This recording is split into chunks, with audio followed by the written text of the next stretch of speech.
बिस्मिल्लाहिर्रहमानिर्रहीम। अस्सलाम वालेकुम नादरीन, आप यूट्यूब चैनल देख रहे हैं। मैं इमरान खान हूँ। नादरीन, पहलगाम वाक़े के बाद भारतीय जारहियत पर ब्रीफिंग देनी थी और पाक फ़ौज के तर्जुमान जो हैं वो वहाँ पे मौजूद थे। DG ISPR उन्होंने जो ब्रीफिंग दी है उसमें कोई भी काबिल ज़िक्र कौमी रहनुमा शरीक नहीं हुआ।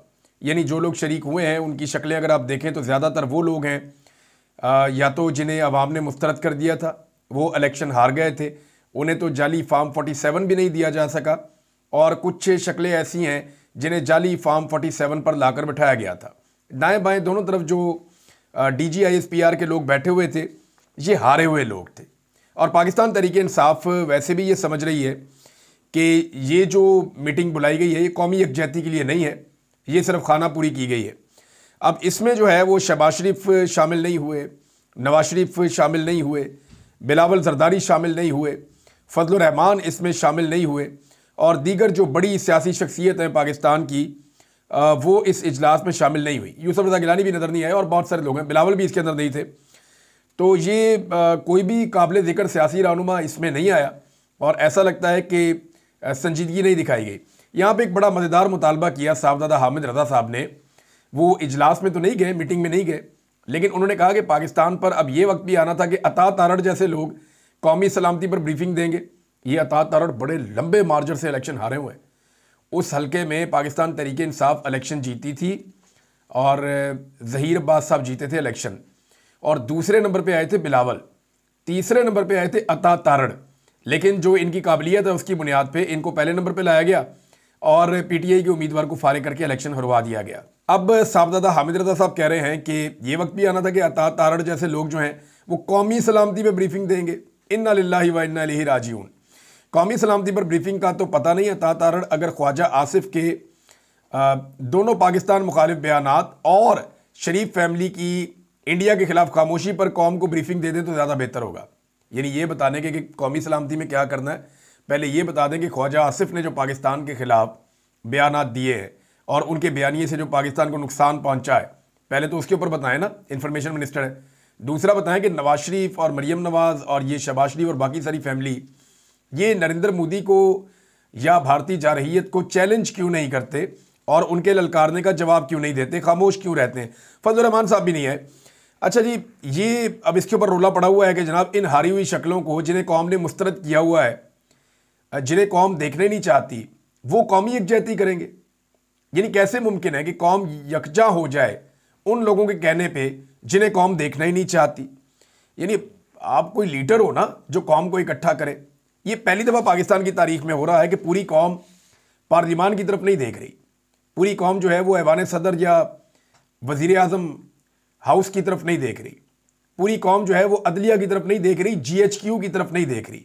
ये पहली मरतबा हुआ है कि पूरी कौम अडियाला की तरफ देख रही है कि अडियाला के अंदर बैठा हुआ कैदी नंबर 804 फैसला करेगा और उसके फैसले के ऊपर ही हम आगे बढ़ेंगे। अब जिन लोगों के पास इख्तियार है वो बेइख्तियार है, और वो जो आदमी इस वक्त कैद के अंदर बैठा हुआ है उसके पास मुकम्मल इख्तियार है। यानी उसके बाहर आने के हवाले से भी या बाहर लाने के हवाले से भी हुकूमती वज़रा अपनी बेबसी का इजहार करते हैं। राणा सनाउल्लाह साहब ने कहा कि भी इमरान खान बाहर आना नहीं चाहते तो हम क्या करें। अब ये अपना सारा का सारा इख्तियार जो है वो इक़्तिदार के चक्कर में गिरवी रख चुके हैं। जेल से क्या पैगाम आता है, अब उस पर लोग कहते हैं जी हम अपना फैसला करेंगे। भारत के मामले पर क्या करना है, अडियाला जेल वाला बताएगा। मादनियात बिल का क्या करना है, अडियाला जेल वाला बताएगा। एहतजाज और तहरीक का क्या करना है, अडियाला जेल वाला बताएगा। सही और गलत क्या है, अडियाला जेल वाला बताएगा। नहीं, अडियाला जेल वाले ने कौम के आसाब को कैप्चर कर लिया है मार खा के। यानी उसने अपनी रिजिलियंस शो की ना, अपना करैक्टर शो किया कि मैं इनकी तरह डील नहीं करूंगा, मैं नवाज शरीफ नहीं बनूंगा। नवाज शरीफ बनने से इमरान खान ने इनकार किया और उस इनकार के बाद पाकिस्तानियों ने इमरान खान साहब को सर पे बैठा लिया, क्योंकि बार बार वो नवाज शरीफ से धोखा खा चुके थे और इतनी दफ़ा उन्होंने बेचारों ने धोखा खाया कि अब वो इंतज़ार में थे कि कोई ऐसा मर्द का बच्चा आए जो आकर उनको लीड करे। तो इमरान खान की सूरत में उन्हें वो बंदा मिल गया। नाज़रीन, सूरत हाल ये है कि कुछ लोग ये ताने दे रहे हैं कि पाकिस्तान तहरीक इंसाफ ने कौमी यकजहती के इस मौके को ज़ाया क्यों किया, तहरीक इंसाफ को आना चाहिए था। और इंडिया की मिसालें दे रहे हैं कि ऑल पार्टीज़ कॉन्फ्रेंस इंडिया में हुई तो लोगों ने आकर हुकूमत पे तनकीद की, एजेंसियों पे तनकीद की, लेकिन पॉलिटिकल पार्टीज़ के लोग आए। तो चंद सवालात हैं मेरे क्या पाकिस्तान और इंडिया में ये चीज़ें एक जैसी हो रही हैं? सबसे पहले तो पाकिस्तान तहरीक इंसाफ ने जो अपोजिशन की, बल्कि मुल्क की इस वक्त सबसे बड़ी जमात है, उन्होंने कहा कि ऑल पार्टीज कॉन्फ्रेंस आप बुलाएं। तो ये तो ऑल पार्टीज कॉन्फ्रेंस नहीं थी और इसके अंदर तो टॉप लीडरशिप भी नहीं आई। तो ये एक ज्यादती है, ये ऑल पार्टीज कॉन्फ्रेंस नहीं है। उसका मुतालबा बैरिस्टर गौहर ने दोबारा भी किया है। दूसरा देखें, भारत में ब्रीफिंग किसने दी और पाकिस्तान में ब्रीफिंग किसने दी, ये बहुत बड़ा फर्क है। पाकिस्तान में एक सरकारी ऑफिसर ने एक नाबल्द, सियासत से नाबल्द और गैर तजर्बाकार इंफॉर्मेशन मिनिस्टर के साथ बैठ के एक ब्रीफिंग दे दी, एक सरकारी मुलाजिम ने। तो भारत के अंदर जिन्होंने ब्रीफिंग दी उन लोगों को आप देखें, उनका कद आप देखें, उनका तजुर्बा आप देखें, उनकी खिदमात आप देखें, उनका नॉलेज आप देखें, उनकी जो एकेडमिक कामयाबियां वो आप देखें।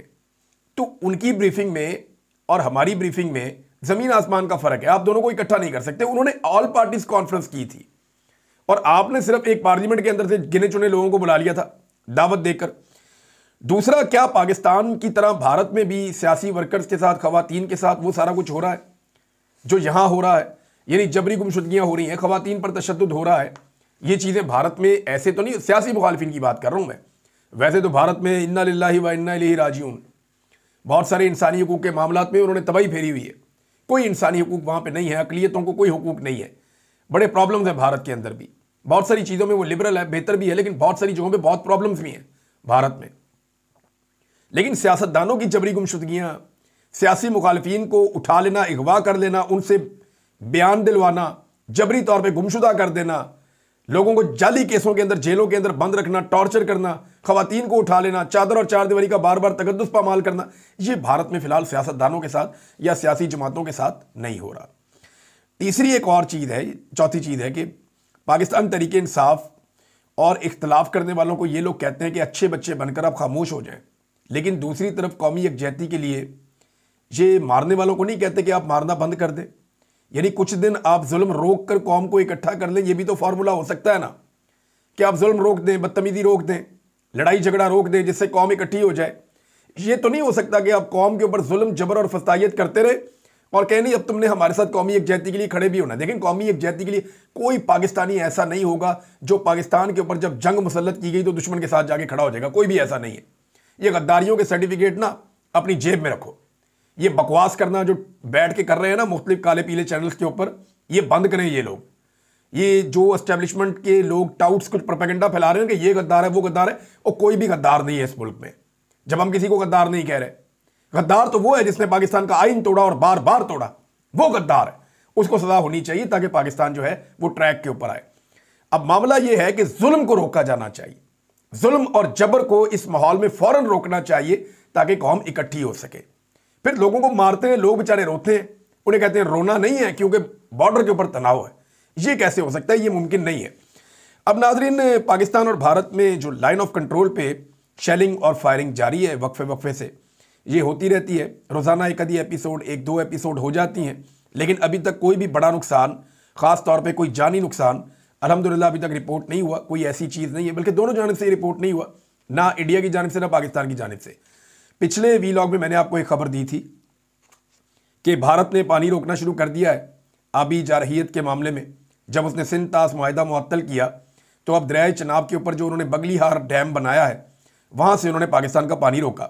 अब पाकिस्तानी मीडिया भी इसकी तस्दीक करना शुरू हो गया है और यहाँ पे मैं जो खबर आपको बता रहा हूँ ये जियो न्यूज़ से है। बाकी सारे चैनल्स ने भी इन खबरों को उठाया है कि पाकिस्तान की तरफ आने वाला पानी भारत ने रोकना शुरू कर दिया, जिसके बाद दरियाए चनाब में पानी के बहाव में मुसलसल कमी आ रही है और हेड मराला के मकाम पर पानी की आमद 87,000 क्यूसेक थी, जो आज सिर्फ 10,800 क्यूसेक रह गई है। यानी ये 24 घंटे के अंदर हुआ है। 24 घंटे में हमारा लगभग 8 गुना पानी भारत ने कम कर दिया है, 8 से 9 गुना। 87,000 क्यूसेक से 10,000 क्यूसेक रह गया है। यानी 8 से 9 गुना पानी 24 घंटों में भारत ने हमारा बंद कर दिया है, जो दरियाए चनाब में आ रहा था बगलीहार डैम से। अब आपके पास क्या ऑप्शन है? एक ही ऑप्शन है ना कि आप उस डैम का वो दरवाज़ा तोड़ दें, उस बंद को आप तोड़ दें ताकि आपका पानी पाकिस्तान में आ जाए, वरना भारत तो आपका पानी बंद कर रहा है। यही वो बात है, मैं पहले भी ये कह रहा था कि जो भारत ने पाकिस्तान पे स्ट्राइक करनी थी, बड़ी स्ट्राइक, वो हो चुकी है। जब भारत ने कह दिया कि सिंध तास मुआहिदा मुअत्तल खत्म, तो स्ट्राइक का आगाज हो गया, उन्होंने स्ट्राइक कर दी है। अब आपने उसका जवाब देना है। आपके पास क्या जवाब है? तो पाकिस्तान ने एक फैसला किया है कि ये मामला अक़वाम मुत्तहिदा में पाकिस्तान लेकर जा रहा है। पाकिस्तान ने अब तक एक बड़ी जिम्मेदार रियासत होने का सबूत दिया है नाज़रीन, और बार बार ये सबूत दिया है। लेकिन साथ ही साथ हमें पाकिस्तान के हुक्मरानों से ये शिकवा है कि उन्होंने खुलकर भारतीय ललकार का उस तरह जवाब नहीं दिया जैसा अपने दौर में इमरान खान साहब ने दिया था। पाकिस्तान का भारत की जानिब से शुरू की गई जारहियत और खित्ते की ताज़ा तरीन सूरत हाल से अक़वाम मुत्तहिदा को आगाह करने का फैसला पाकिस्तान खसूसी तौर पर सिंध तास मुआहदे को मुअत्तल करने के लिए भारत के गैर कानूनी इक़दामात को उजागर करेगा। तो नाज़रीन, 24 घंटों में पाकिस्तान आने वाला पानी 8 से 9 गुना कम हो गया है। यानी उसके अगर 10 हिस्से थे पानी के, तो उनमें से सिर्फ 1 हिस्सा आ रहा है या उससे थोड़ा सा ज़्यादा पानी आ रहा है। 9 हिस्से पानी जो है वो भारत ने रोक दिया है। ये है जनाब सिचुएशन, और पाकिस्तान इस मामले को अक़वाम मुत्तहिदा में लेकर जा रहा है। मैं आपको एक बात लिख कर देता हूँ, अक़वाम मुत्तहिदा पाकिस्तान का पानी नहीं खुलवा सकता। अक़वाम मुत्तहिदा करारदाद ही पास कर सकता है, और अक़वाम मुत्तहिदा की करारदादों से आज तक कश्मीरियों को आज़ादी या हक़ खुद इरादियत नहीं मिला। अक़वाम मुत्तहिदा की करारदादों से फ़लस्तीनियों को आज तक उनके हुकूक नहीं मिले। अक़वाम मुत्तहिदा की करारदादों से किसी कमज़ोर को आज तक उसका हक़ नहीं मिला। हाँ, लोगों ने अपना हक़ जहाँ पे लिया, छीना, वहाँ पे उनको उनका हक़ मिला। अदरवाइज़ अक़वाम मुत्तहिदा सिर्फ करारदाद पास कर सकता है और इसके अलावा कुछ और नहीं कर सकता। नाज़रीन, जुनैद अकबर साहब ने एक वार्निंग दी है, वो वार्निंग भी मैं आपके सामने रखता हूँ। लेकिन अमरीकी मीडिया में एक ख़बर आई है, और ये अमेरिकन मीडिया का एक चैनल है डेमोक्रेसी नाउ। इन्होंने एक तफसीली रिपोर्ट शाया की है पाकिस्तान के हवाले से। बड़ी तफसीलात बताई हैं कि इमरान खान साहब कैसी सियासत कर रहे हैं, कितने पॉपुलर हैं। वो पाकिस्तान में इलेक्शन जीत गए थे, किस तरह इलेक्शन के बाद धांधली करके इमरान खान साहब को हुकूमत बनाने से रोका गया, फिर किस तरीके से इमरान खान साहब ने अपनी एंटी एस्टेब्लिशमेंट सियासत को पूरी तरह से इस्टेब्लिश कर दिया पाकिस्तान में, और अवाम किस तरह इमरान खान के साथ खड़ी हुई है। और फिर उन्होंने 26 नवंबर को पाकिस्तान की तारीख का स्याह तरीन दिन भी करार दे दिया। चैनल के मुताबिक जो हलाकतें हुई थी उनकी असल तादाद बताना भी मुमकिन नहीं है। तो ये नाज़रीन, जो 26 नवंबर को हुआ उसकी बाज़गश्त अभी भी दुनिया में सुनाई दे रही है, और अमेरिकन मीडिया में इस किस्म की रिपोर्टिंग पाकिस्तानी हुकूमत को बिल्कुल भी सूट नहीं करती। और वैसे भी अब रिपोर्टिंग के ऊपर हुकूमत इतना बौखला गई है कि धमकियां लगाने पे आ गई है। एजाज़ सैयद साहब बड़े अच्छे जर्नलिस्ट हैं, और कई लोगों को इनकी खबरों से एतराज़ भी होता है, लेकिन वो अपनी जगह पे। लेकिन ये बड़े अच्छे जर्नलिस्ट हैं, इनके क्रेडिट के ऊपर बहुत सारी खबरें भी हैं। और एजाज़ सैयद साहब जो हैं वो एस्टेब्लिशमेंट के ख़िलाफ़ हमेशा क्रिटिकल रहे हैं, और वो ये हमेशा से इस बात के हामी रहे हैं कि जर्नलों को या फ़ौज को सियासत में किसी किस्म का कोई किरदार अदा नहीं करना चाहिए, और सिविलियंस के मैटर में नहीं आना चाहिए। अब वो ये कहते हैं कि जनरल कियानी से मैंने सवाल किया तो जवाब तो नहीं मिला, लेकिन उन्होंने मुझे कोई नुकसान नहीं पहुंचाया। नादरा में तैनात हाजिर सर्विस जर्नैल से मैंने सवाल किया तो मेहरबानों की कुछ मोहब्बतें मुझे भुगतनी पड़ी। ये अभी जो लगे हुए हैं उन्होंने। अब मुझे बताया गया है कि फिर कोई सवाल किया तो ऐसी की तैसी हो जाएगी। ये धमकी लगाई गई है एजाज़ सैयद साहब को। इस तरह की धमकियों का हमने भी सामना किया, बहुत सारे और सहाफ़ियों ने पाकिस्तान में सामना किया। ये हरासमेंट है, ये ज़्यादती है, काबिल मुज़म्मत है। पाकिस्तान के सारे मीडिया को और पाकिस्तान में आज़ादी इज़हार राय के लिए आवाज़ उठाने वालों को इस मामले में एजाज़ सैयद साहब को सपोर्ट करना चाहिए। आपको उनकी कोई खबर पसंद आ सकती है, कभी हो सकता है आपको पसंद ना आए, लेकिन ये नहीं हो सकता कि आप किसी से उसके बोलने का हक छीन लें। वो ये कहते हैं कि माजी में भी जर्नैलों से सवाल करता रहा हूँ, लेकिन इस मरतबा तो मुझे बाकायदा धमकी दी गई है कि ऐसी की तैसी होगी अगर अब कोई ऐसा सवाल किया तो ये एजाज़ सैयद साहब को धमकी आई है। नाज़रीन, ने जो सदर ने ऑर्डिनेंस जारी किया, सदारती ऑर्डिनेंस, उस ऑर्डिनेंस को मुस्तरद कर दिया है ताजरों ने, और जो कराची चेंबर ऑफ कॉमर्स है इन्होंने भी मुस्तरद कर दिया है कि जनाब आपने ये गलत ऑर्डिनेंस जारी किया है। जो इख्तियारात आपने दे दिए हैं FBR को, उन इख्तियारात का गलत इस्तेमाल किया जाएगा, ब्लैकमेलिंग की जाएगी, और पाकिस्तान से मज़ीद लोग इन्वेस्टमेंट बाहर ले जाएंगे। यानी लोग पाकिस्तान में सरमायाकारी नहीं करेंगे। ये जिस किस्म का आप माहौल बना रहे हैं ना पाकिस्तान के अंदर, या जिस तरह आप लोगों के साथ जुल्म और ज़्यादती कर रहे हैं, ऐसे माहौल में लोग पाकिस्तान में सरमायाकारी नहीं लेकर आएंगे। आपको रिफॉर्म्स करनी चाहिए। एक ऐसा इदारा जहाँ पे पहले ही बहुत ज़्यादा बदउनवानी भी है, जहाँ पहले ही बहुत ज़्यादा जो है वो डिसिप्लिन भी नहीं है, उस इदारे में बहुत ज़्यादा कमियाँ और कोताहियाँ हैं, उस इदारे में रिफॉर्म्स लाने की बजाय, उनको ठीक करने की बजाय, उनको लामुतनाही किस्म के इख्तियारात जब आप देंगे तो वो उन इख्तियारात के साथ क्या करेंगे इसका आपको अंदाज़ा आने वाले दिनों में हो जाएगा। तो ताजरों ने और जो कराची चैम्बर ऑफ कॉमर्स है उन्होंने साफ इसको मुस्तरद कर दिया और उन्होंने कहा जी इसकी कोई गुंजाइश नहीं है। जुनेद अकबर साहब ने एक सीधी सीधी वार्निंग दी है पाकिस्तान की इस्टेब्लिशमेंट को और उन्होंने बड़ी साफ बात की है। जुनेद अकबर साहब ने कहा कि हमें डरा रहे हो कि आपकी फाइलें पड़ी हुई हैं, आपकी वीडियो पड़ी हुई है, आपके बच्चे हैं, यानी यही धमकियां होती हैं ना, आपकी फाइलें पड़ी हुई जी आपने करप्शन की हुई है या फलां जगह पे आपने एक फैसला किया था वो गलत हो गया था तो जनाब उसमें आपको रगड़ देंगे। फिर धमकी लगा दें आपकी वीडियो पड़ी हुई है, कोई निजी वीडियो आपकी बना ली है, वो शरीफ आदमी बहुत डर जाता है। दूसरा आपके बच्चे हैं जनाब, फैमिली वाला आदमी कहता है यार मेरे बच्चे हैं वो तो नहीं लड़ाई लड़ सकते, मैं तो लड़ सकता हूँ, तो वो भी डराते हैं। तो जुनैद अकबर कहते हैं कि हमें डराया जाता है। अगर हमारी जगह नौजवान आ गया ना जिसके बच्चे भी नहीं होंगे, बीवी भी नहीं होगी, उसकी फाइलें भी नहीं होंगी, तो फिर आप क्या करेंगे? तुम्हारे लिए बहुत मुश्किल हो जाएगा, वो तो तुम्हें मुजम्मत के काबिल भी नहीं छोड़ेगा। ये जुनैद अकबर साहब ने कहा और मेरे ख्याल में गलत बात नहीं है। नौजवान इस वक्त पाकिस्तान तहरीक इंसाफ की क़यादत के ऊपर बहुत बरहम है, बड़े गर्म है और वो तहरीक इंसाफ की क़यादत को आड़े हाथों ले रहे हैं कि कोई लायामल आप दें फटाफट। आपके पास कोई लायामल नहीं है कि एहतजाज करना है, किस तरफ जाना है, क्या काम करना है, सिमत क्या होगी, आगे क्या करना है, आप कुछ नहीं बता रहे। तो चीज़ें जो हैं वो क़यादत के हाथ से निकलकर नौजवानों के हाथों में जा रही हैं और नौजवान बड़े ज़ोरदार तरीके से अपनी तहरीक की तैयारियां कर रहे हैं। अब इसमें नाज़रीन सलमान अकरम राजा साहब का एक स्टेटमेंट आया, पहले मैं वो स्टेटमेंट आपके सामने रख देता हूँ, फिर इस हवाले से मुझे कुछ चीज़ें आपको बतानी है। एक तो सलमान अकरम राजा साहब ने कहा कि इमरान खान बिल्कुल डील नहीं कर रहे। अगर डील से मुराद अपने लिए आसाइश या बैकडोर पतली गली है तो ऐसा नहीं होगा। हम कानून और शफाफ इंतखाबात की बात कर रहे हैं।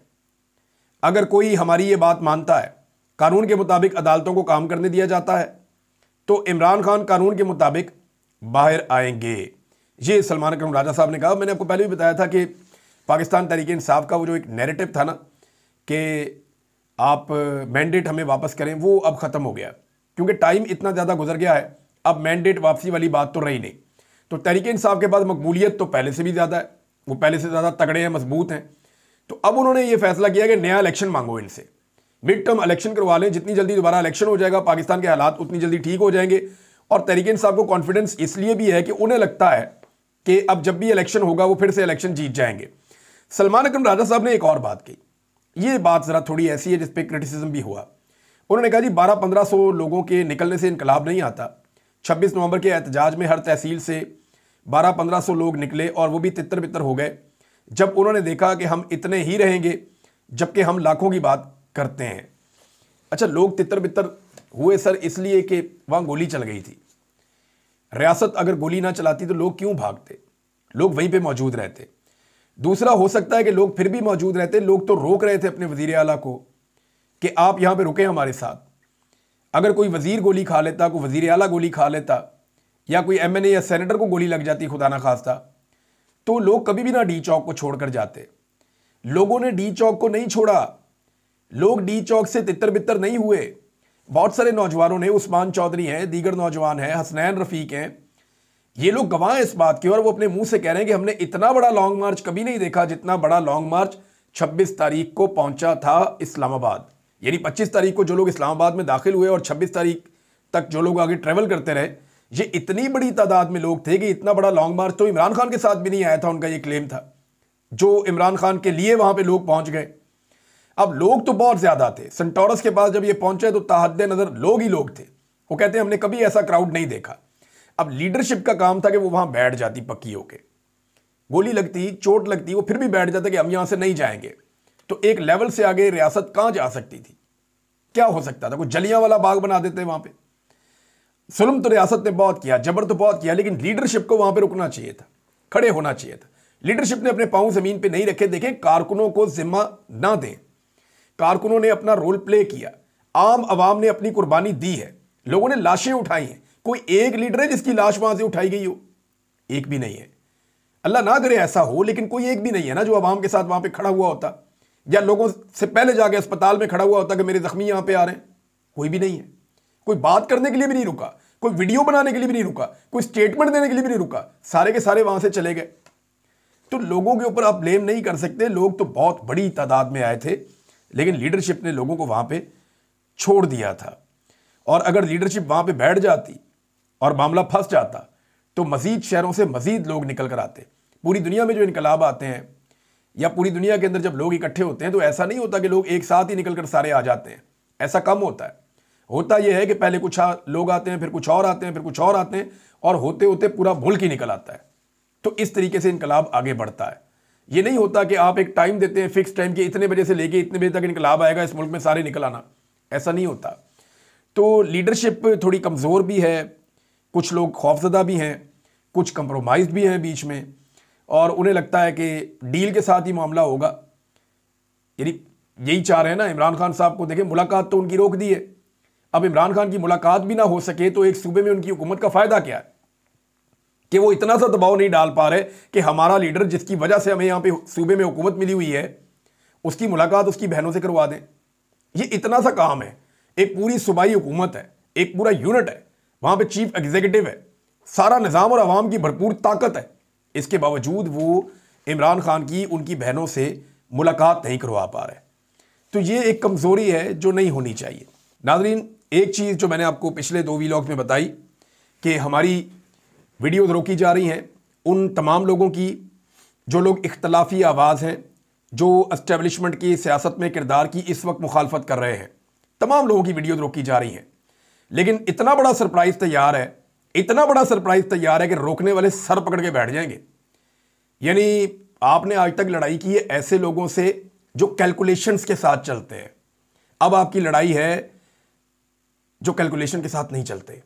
ये मैं साबित करूंगा, मैं ऐसी चीज़ करूंगा आने वाले दिनों में कि पाकिस्तानी कौम बहुत इंजॉय करेगी और सबको बड़ा मज़ा आने वाला है।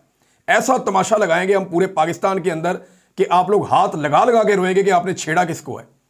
अभी भी मैं वार्निंग दे रहा हूं, और मैं वार्निंग जब दे रहा हूं तो अथॉरिटी के साथ दे रहा हूं।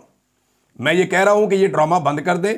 वीडियोस को रोकने वाला, उनके ऊपर पाबंदी लगाने वाला, हमारी वीडियोस को दबाने वाला, ये ड्रामा अगर आप अभी बंद कर देंगे तो आप फायदे में रह जाएंगे। लेकिन अगर आपने ये हथकंडे बंद ना किए तो इस मुल्क में एक ऐसी कार्रवाई मैं करूंगा, एक ऐसा काम मैं करूंगा कि पूरी कौम ना सिर्फ इंजॉय करेगी बल्कि आप सर पकड़ के बैठ जाएंगे कि अब आपने करना क्या है। वो मैं आपको बताऊंगा। बहुत ज़बरदस्त सरप्राइज़ है इंशाल्लाह। मैं कुछ टेक्निकल सॉल्यूशंस ढूंढ रहा हूं, वो भी इंशाल्लाह मिल जाएंगे, लेकिन सरप्राइज़ बहुत तगड़ा है जो मैंने तैयार किया है। अब तक के लिए इतना ही। अपना ख्याल रखिएगा, अपने चैनल का भी। अल्लाह हाफिज़।